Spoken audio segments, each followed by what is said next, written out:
The whistling walls of Zimbabwe.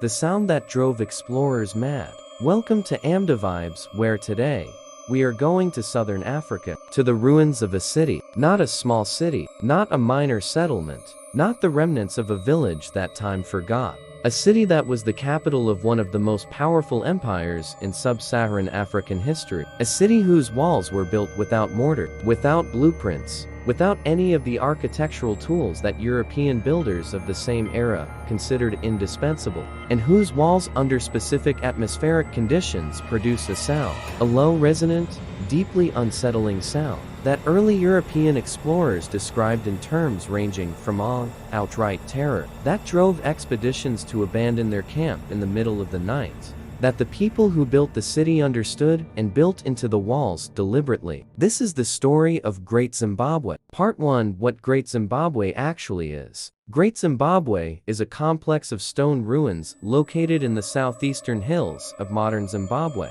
At its peak between 1100 and 1450 D was the capital of a trading empire connecting goldfields to the Indian Ocean. The great enclosure has walls that stand up to 11 meters high and 5 meters thick at the base, over 250 meters in circumference. Built from granite blocks, fitted so precisely that in many sections the gaps between blocks are measured in millimeters. The top courses are decorated with chevron and herringbone patterns. They are purely aesthetic, purely a statement.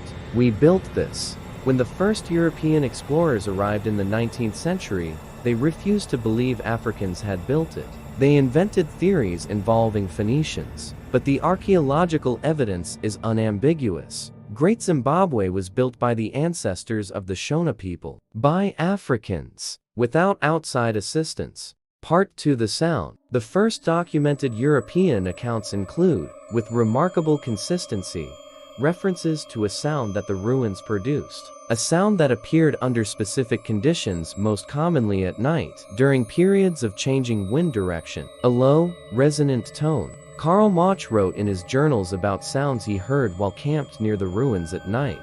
He described a persistent tonal quality. Part 3: The architecture of sound. Modern acousticians have found something the builders almost certainly understood.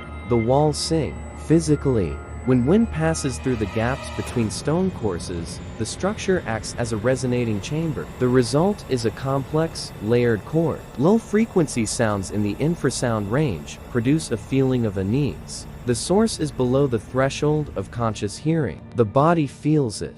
Part 4: Who built them and why? The Kingdom of Zimbabwe was not primitive. Its rulers, the Mambo, maintained relationships with networks reaching India. The enclosures were ceremonial spaces. The sound of the walls was part of that design, understood as the voice of the ancestors. Part 5: The colonial erasure. When the British South Africa Company occupied Zimbabwe, they had a problem. Great Zimbabwe proved Africans built civilization. Richard Nicklin Hall systematically destroyed the archaeological record, removing stratigraphic layers in search of evidence of non-African builders. The Rhodesian government actually made it illegal to state publicly that Great Zimbabwe was built by Africans.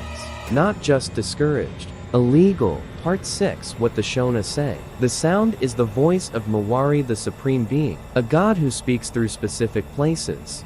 The lesson. The builders of Great Zimbabwe intended the walls to sing. They built a structure that would resonate with their ceremonial calendar. The walls are still there, still standing, still singing. The empire is gone, but the intention they built into the walls has not died.